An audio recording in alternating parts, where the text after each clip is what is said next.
Okay, here's the needs analysis for track and cross country.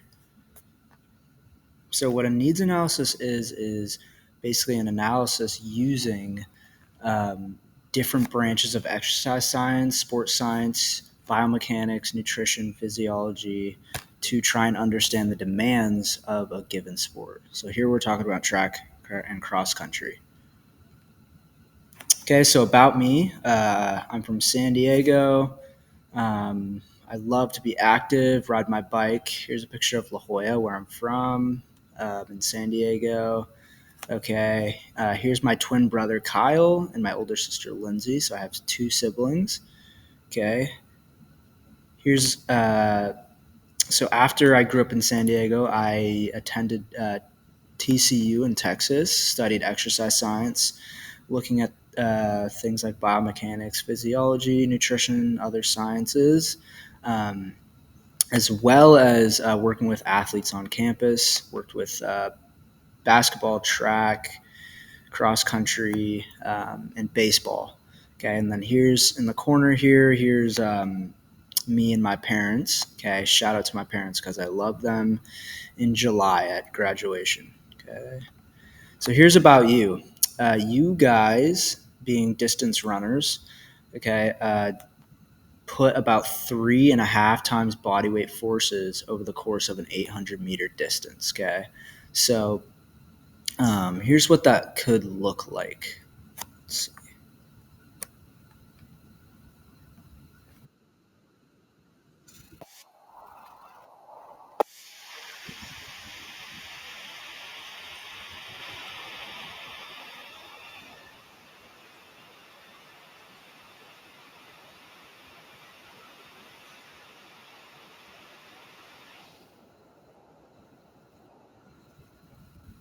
Okay, so basically, what they're looking at there is the amount of force that they're putting into the ground on that treadmill for each step. Okay, so again, we're looking at the demands of the sport. For any distance running, we have to look and prepare for the rate, so how quickly we produce that force, the peak force, okay, so the peak of that force, and then the duration seen in competition, okay? So we got to prepare for the demands, okay?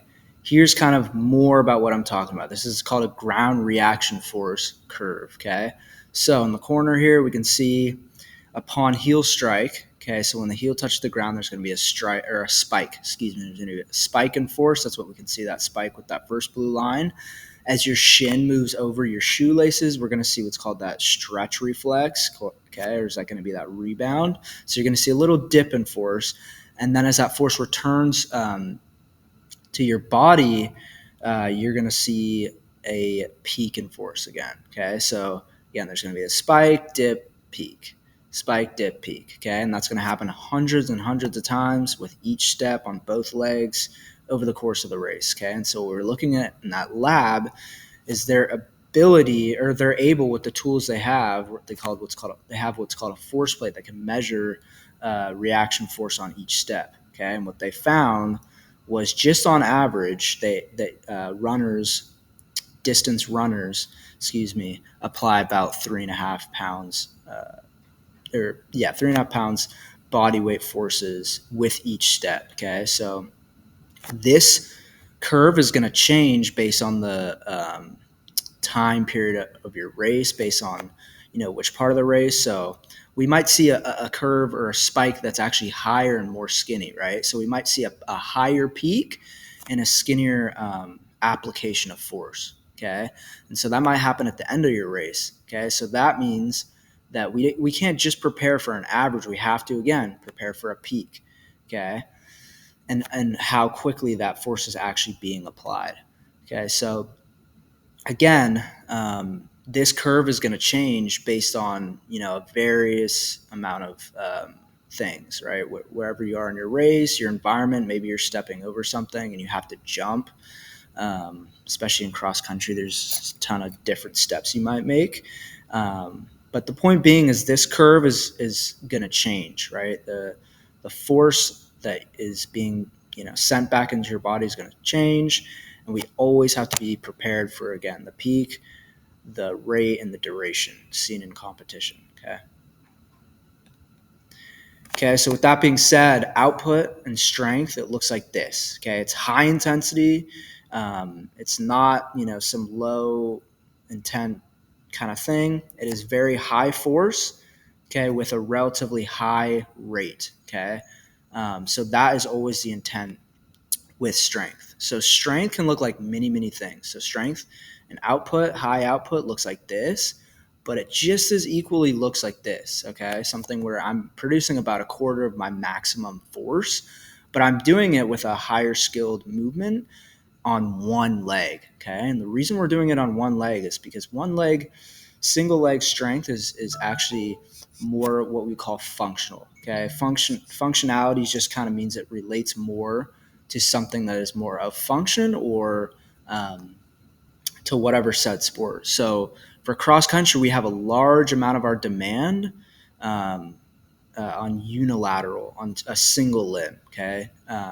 So powerlifting and strength training, those are great, but those are what we call bilateral sports. You got two limbs in contact with the floor at all time. This is a little bit more specific to cross country in any gate sport, right?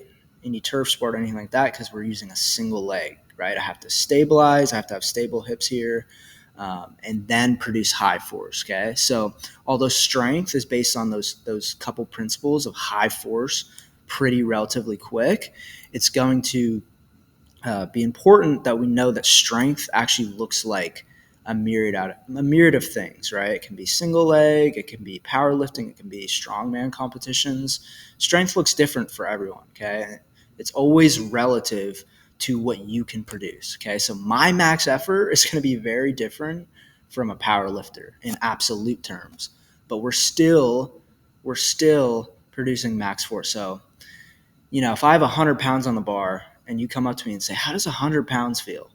And I say, well, it feels the same exact. If 100 is my maximum and 50 is your maximum, it's going to feel the exact same for you and I, right?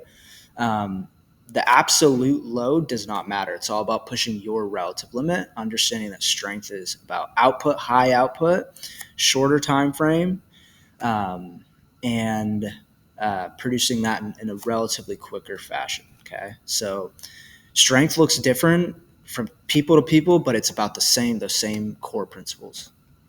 Okay, but strength definitely does not look like whatever this is. Okay, it's not aerobics, Lamaze, yoga class. I see a lot of cross country track athletes falling into the trap that thinking doing more of their sport is better. Okay, so with the weight room, we almost want to get away from that and produce forces that are going to be higher, right? So for cross country, we're producing forces that are relatively low in a very, very infinite amount of repetitions. And in strength, it's almost the opposite end of the spectrum. Okay, so we're producing really, really high forces at a smaller rate and a smaller time frame for performance and resilient, like prevention type benefits. Okay, so let's not fall into the trap and think that lower force and a longer duration for more reps is the same as what we call strength training. Okay, and what we do in the weight room. Okay, so strength, build off those couple principles, high intent. Okay, shorter time frame. Okay, so this is another central principle. So all that was kind of the performance side. This is kind of the health and prevention side of the equation. Okay, so this is called load and capacity. This relationship is really, really imperative for you as a cross country athlete and honestly as a person who's interested in longevity to understand. Okay, so load is representative of all the stressors that you may take on as an athlete physically. Okay, so could be on a run. It could be the frequency at which you run week to week. It could be the intent or the pace at which you run. It could be the time that you run, right? The time your foot is on the ground due to a myriad of factors could affect this.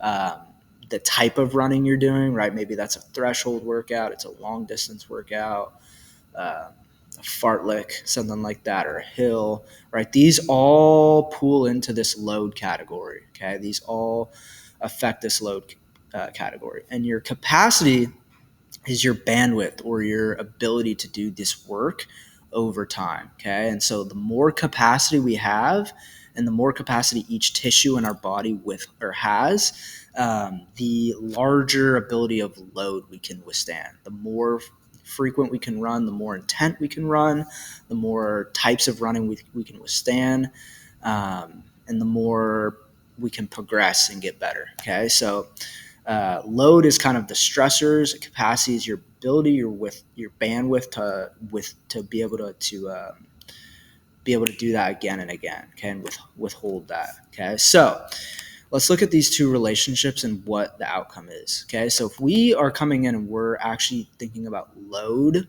over capacity, right? We're biasing load.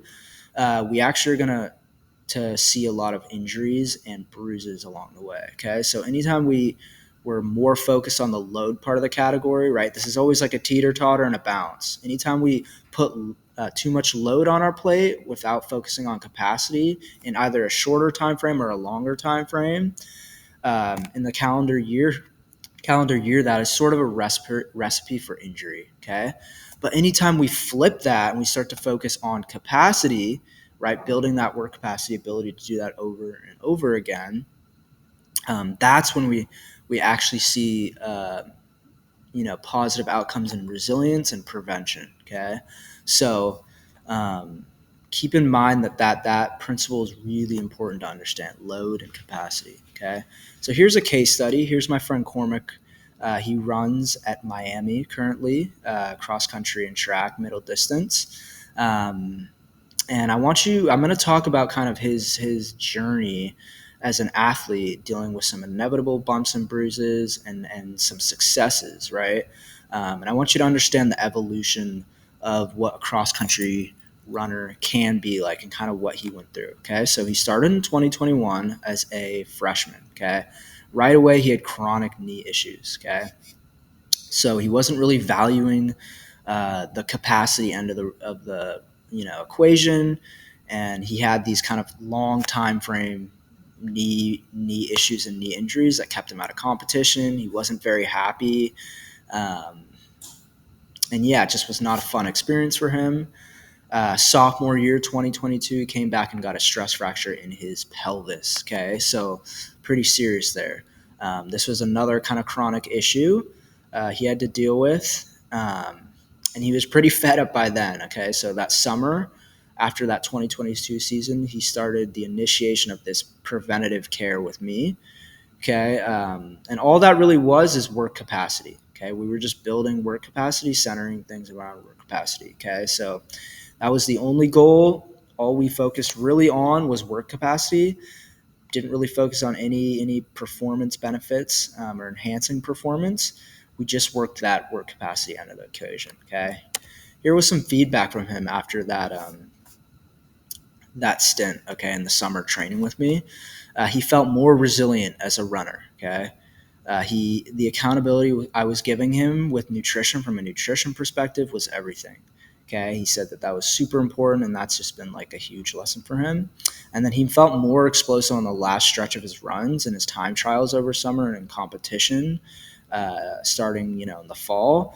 And then in the weight room, he also felt more explosive. Okay, he felt like again that shorter time frame of output and strength, he felt like that was higher as a result of us focusing on this goal. Okay, so since then, um, he's had a healthy year. Okay, he's been dubbed as University of Miami's fastest distance runner. Okay, he's setting all these PRs, breaking all these records. Okay, if you go on their Instagram, he's like the cover boy. He's setting all these PRs and doing really, really well and staying healthy. And so let's just go through kind of some of the things that we're focused on here. Okay, so in this article, it said this took him 4 years. Okay, 4 years to understand. So imagine the privilege that you guys have to be able to kind of lens in and investigate some of these things for yourself as a younger runner. Okay, because it took him 4 years in college, and even with a great deal of potential, he really didn't reach that potential until he figured out some of these things about work capacity, which is the beauty of sport, right? It's always a teaching tool. Okay, this is another part of the article. Okay, this is really just focusing on eat, recover, and keep it chill. Okay, keep it simple. Okay, so he says, I got to zoom in here with my eyes. He says, this year I'm running so much. I'm just focused on eating as much as I can to get the calories in. There's pretty much nothing I'm avoiding. Okay, so that's that first component, nutrition. Okay, you got to just eat as much as we can. Okay, we got tons of really, really good resources here at Berkeley High in terms of nutrition for specific to track and cross country. Okay. And then next, he made a comment on saying, I used to live by doing lots of stretching, but I've eased off that and I'm letting my body recover on its own from the running. Okay, so that's another huge thing that we focused on. Okay, so a big thing Cormac was doing, and a lot of cross country runners do, is they major in the minor and minor in the major. Okay, so you're stepping over dollars to pick up pennies. What we want to do is focus on those couple really, really big things that are going to take care of the rest. Okay. Um, so those big things, right, are really what we talked about: nutrition, and then just focusing on sport specific fatigue. Okay, so just keep it simple, guys. Keep it simple and focus on the biggest things that matter. Okay, so obviously I've got this figured out. I'm a genius, right? Like, these are things that scientists haven't even come across. I'm just like N of one and I'm a genius, right? Not at all true. Okay, so really what you can do and what people have done in successful programs and what we've actually done at TCU is basically broken down things into what we call KPIs, and this is sort of the second part of the needs analysis. KPI, excuse me, a KPI stands for key performance indicator. Okay, and these are just like little bullet points of those things that we need to focus on. Okay, to bridge the gap between where you're at as a Berkeley High runner and where the demands of your said sport are. Right. So we've investigated sort of the demands of the sport, and now again trying to bridge that gap. Okay, so number one is nutrition. Okay, nutrition and sport specific fatigue. Okay, so a lot of cross country runners, track in general, don't really eat enough. Okay, that's something that we can focus on, um, and just improve. Okay, nutrition is just huge. Like, you have to just eat enough. Just like Cormac said, like, there's nothing that he's not eating. um, you guys have good resources and have got good output on this, but one thing for Cormac is that he was too focused a little bit sometimes on being perfect, right? And so again, he was focusing on the minor things. If you can just focus on the simple things with nutrition, we can take away a lot of really, really good points and recover. Okay, so that's one, nutrition. Two is sport specific fatigue. Understanding your sport specific fatigue a lot of times is going to be um, responsible, like, it's going to be your coach's responsibility, but as we start to mature as runners and humans, like, you need to understand that's your responsibility to understand that the progression you're on, the pattern you're on, the work or the load that you're putting yourself under is appropriate.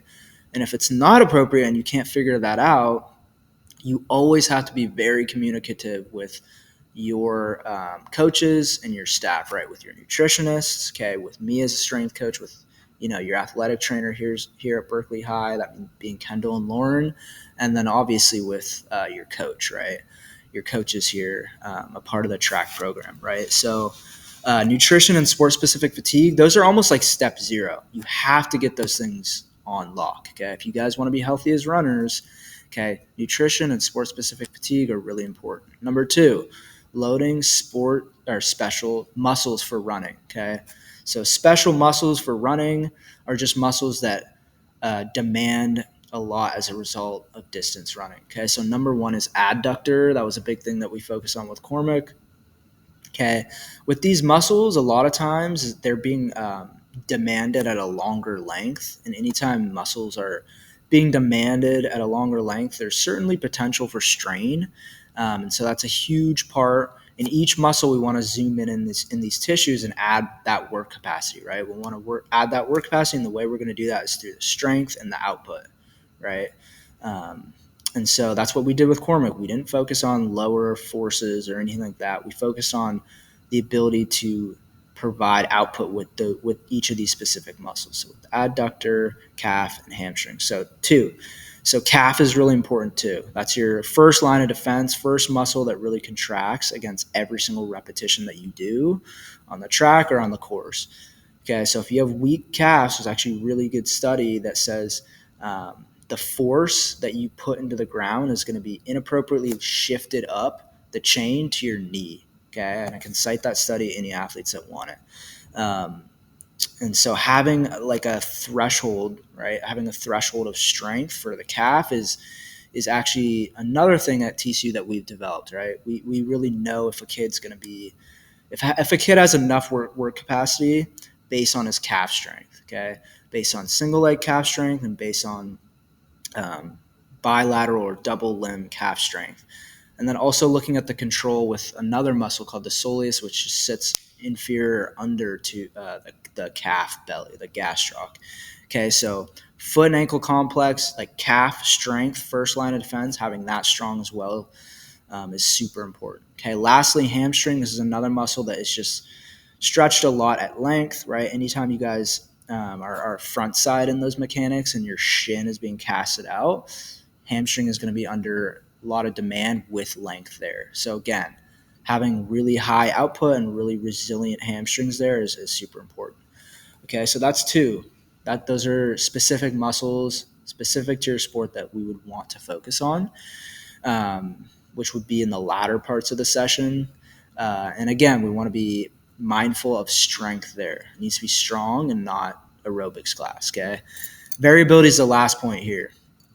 Okay, so and this is really in the bucket of adding capacity. So adding variability is really about mixing and matching and giving you guys an array of patterns, right? So we can move forward, backwards, that's one, side to side is two, and then rotating is three. And we can do those all together for like four patterns. And so focusing on all those patterns are super, super important.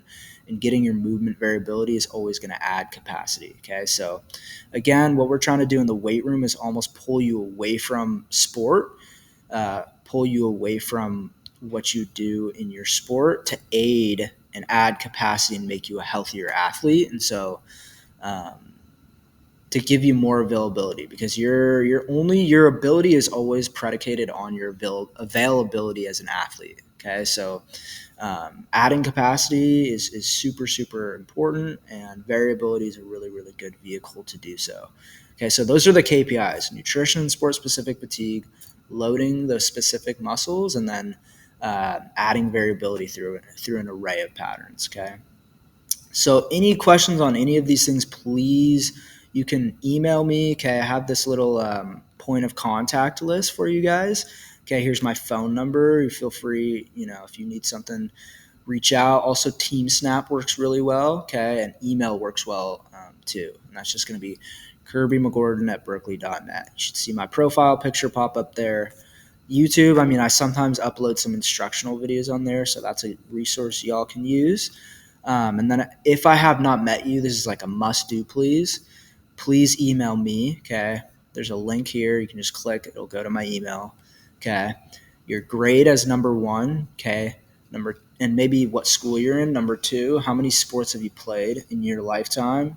And how long have you been running? I really want to know that. How long have you been seriously running period? Okay. Number three, what is your favorite, or who is your favorite Berkeley High past or present athlete, and why? Okay, I want to hear about who you guys look up to. Okay, and if you don't have any past or present Berkeley High athletes, just tell me about your favorite athlete. Okay, and then lastly, I really want some recent interests of yours outside of your school work or outside of your sport, please. Okay. Case study athlete, like I said, was Cormac O'Brien. I can put any of you in touch with him if you have questions about college running, questions about balancing running and school, anything about that. I can certainly put you in touch with him. Okay. And then lastly, these two scientists that I cited were Peter Wayne, he's at TCU, and then Ken Clark is another good resource. They're both sort of like leading the way in terms of running science. So those are really, really good resources. If anyone wants that, I talked a lot about the calf. If anyone wants resources on that, there's really good resources out of the Montana Running Lab. I can cite you a study that shows weakness in calf in correlation to knee injury, chronic knee injury, injury over time. Okay. So yeah, please reach out with any questions. I know this is long. This is like a longer version. I did this in person for it was about 10 minutes. I know this is longer, so forgive me, but please reach out with any questions. Thanks.